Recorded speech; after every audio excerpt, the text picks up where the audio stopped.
Todos alguna vez hemos puesto en riesgo a alguien cercano a nosotros por una situación riesgosa o porque simplemente no sabemos cómo reaccionar. Tal vez ustedes en este momento se están repitiendo que jamás lo harían, ni lo han hecho. Pero yo sé que sí. Y si en este momento siguen diciendo que no y se lo siguen repitiendo, entonces creemos una disyuntiva. ¿Alguna vez ustedes han estado en una situación sumamente riesgosa para ustedes, donde de verdad sientan miedo? Le pasó a uno de mis tutores. Él, un día común y corriente, estaba con su familia, jugando bolos, estaba divirtiendo, y de un momento a otro su padre resbaló, tirando la bola. Todos le decían, ven, ayúdalo. Nada, quedó completamente en estado de shock. También me pasó a mí, cuando viajé a Santa Marta con mi madre y mi familia como tal. Las olas estaban sumamente altas, y ustedes saben que cuando una ola alta viene, lo que uno tiene que hacer es saltarla. Pero no. Mi madre decidió ponerse encima de mi padre, meterlo en el agua para ella poder sacar la cabeza y así respirar, sin importarle lo que le podría pasar a él. Para mí esto es un tanto distinto. Siento yo que sé reaccionar en este tipo de situaciones, o lo hago de una manera más calmada. Y hasta me parece un poco gracioso cuando las personas quedan en estado de shock. Sin embargo, tenemos que tener en cuenta que este shock no viene solo. Detrás de este está el miedo. Miedo a lo que nos pueda pasar a nosotros. Miedo a lo que le pueda pasar a alguien cercano, a alguien que amamos. Como les dije, soy una persona que cree que sabe reaccionar. Pero eso no quita que no me den miedo muchísimas cosas, como las arañas, la oscuridad, un desamor, un accidente.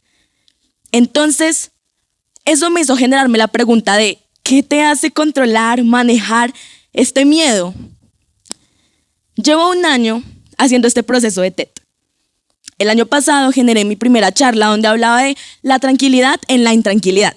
Y este año decidí llevar mi idea a la acción. Lo que primero hice para llevar esta idea a la acción fue generarme la pregunta de si el miedo lo tenemos nosotros, ¿qué es lo que hace que lo podamos controlar?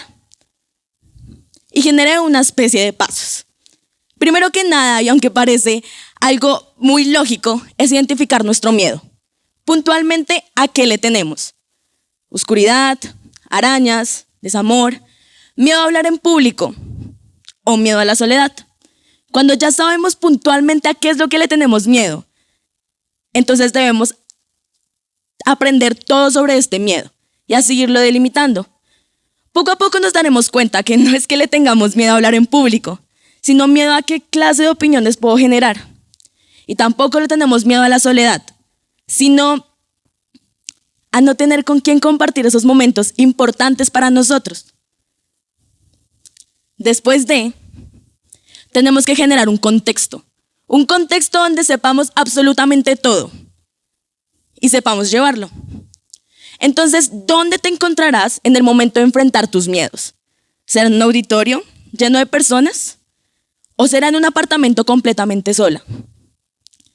Como les dije, tenemos que llenarnos de información sobre este contexto, como quiénes van a estar, número de personas y tal vez saber más o menos las opiniones de las personas, cómo son.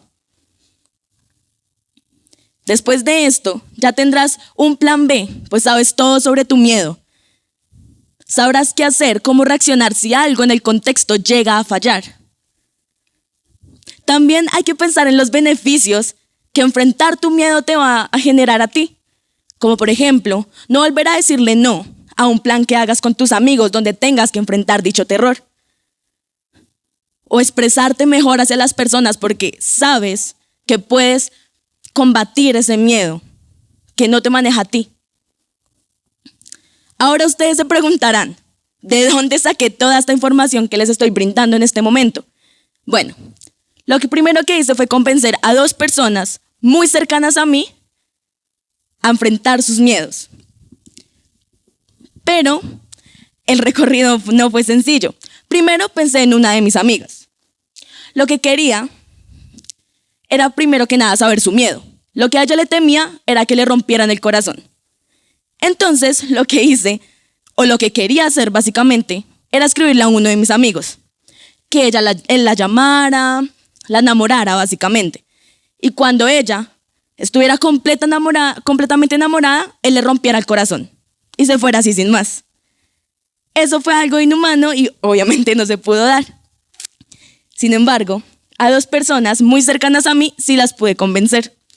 Primero fue a mi pareja, Jefferson, el cual le tenía miedo a hablar en público. Lo que hicimos fue generar un contexto y un discurso para él. Cuando se sintió cómodo con lo que iba a decir, empezamos a armar donde él se iba a presentar. Hicimos un Word hablándole del grupo de personas con las que él se iba a encontrar, diciéndole las características y la forma de pensar más o menos de cada una de ellas. Al final, y después de muchas semanas de trabajo, lo logró y este fue el resultado.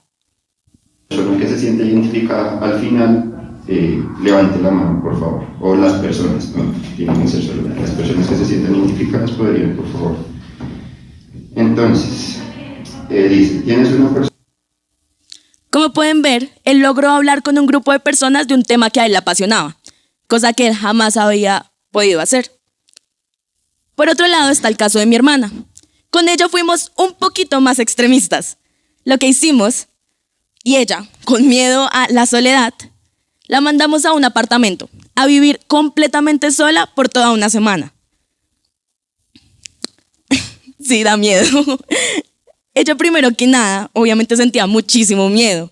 No sabía qué hacer y solamente podía hablar con las personas de su trabajo. Las primeras semanas para ella los primeros días para ella fueron muy complicados. Ella nos escribía, pero nadie le contestaba. Nos llamaba, pero le colgábamos. Hola, muy buenas noches. Mi nombre es Lady Olaya y esta es la primera noche que voy a dormir sola. Así que deseenme mucha suerte. Sin embargo, unos días después, ella ya empezó a acostumbrarse. Sabía que esto era un beneficio. Empezó a dormir mejor, ya no nos llamaba tanto. Posteriormente fue esto. Hola, soy Lady Olaya. Este video lo grabo después de más o menos de haber estado una semana viviendo sola, durmiendo sola, obviamente conviviendo con las personas de la empresa en donde trabajo, pero después de las 6 tratando de no tener contacto con nada ni con nadie. Pues los primeros días fueron duros, pero pues en el momento ya como que he tratado de sobrellevarlo y me he sentido un poco mejor. Como pueden ver, en este momento ya se sintió muchísimo mejor. Ya no nos pregunta a nosotros si queremos ir al cine con ella o si queremos ir a almorzar con ella, pues ya lo puede hacer sola. Mi punto no es que superen sus miedos y digan, no, yo lo hice y ya no me da miedo, porque eso es inhumano. El miedo es normal, todos lo sentimos y eso está bien. Mi punto es que tenemos que aprender a manejar nuestros miedos para que estos no nos controlen a nosotros. Muchas gracias.